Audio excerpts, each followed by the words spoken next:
I'm getting started now on the walls for the entryway and for the greenhouse. These are all going to be block too. The price of block and rebar really hasn't gone up that much compared to like lumber. So that's why everything's going to be block, and it's good for thermal storage. I didn't put the rebar in at the time I poured the footings because I want to get a little more accurate on the placement of them.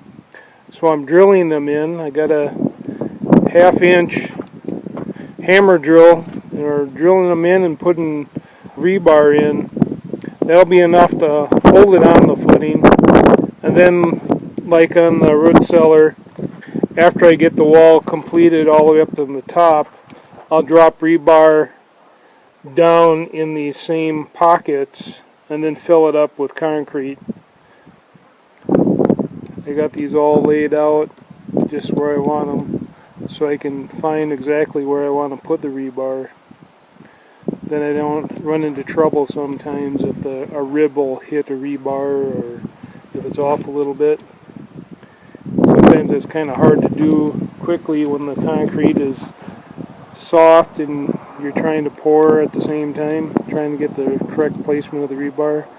So this is actually, it's pretty accurate, and they get in there pretty solid too.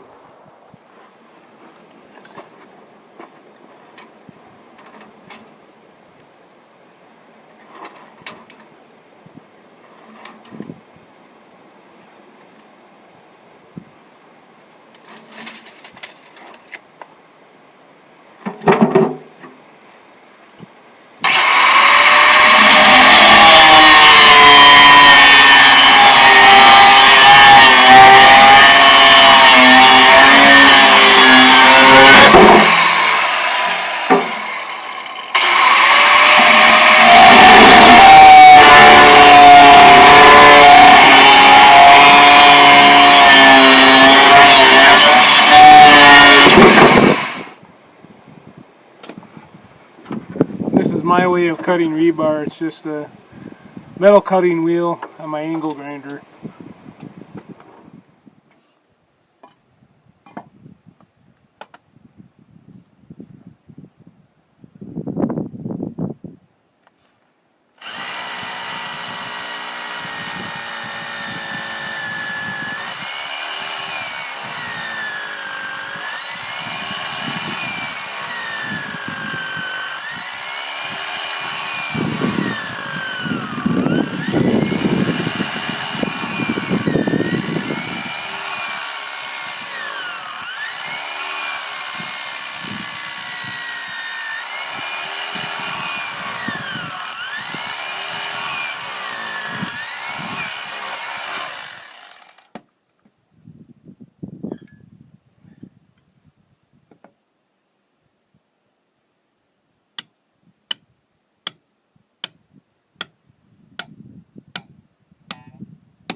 The entryway will be about 6 by 9. Then we have our root cellar off to this direction. I still got to get that scaffold out of there. Doesn't look like there's any sagging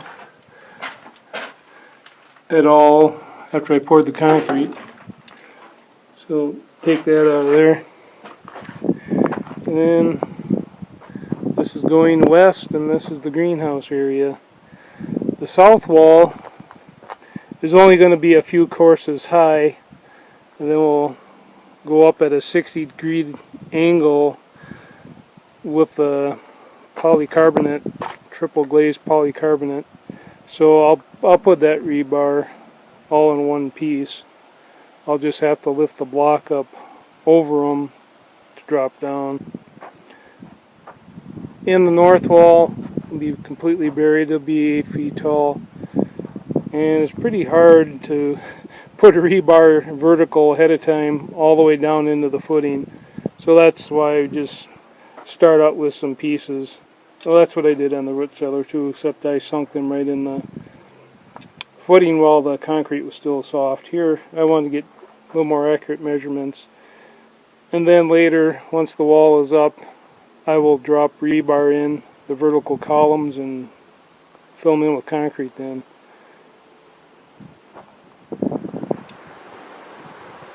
This is a root cellar after the scaffold has been removed that I had help supporting the ceiling.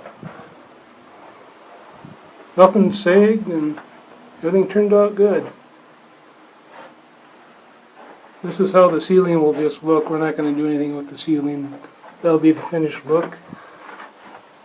The walls will probably whitewash or something to lighten it up in here. That's an upper vent there. There's a lower vent.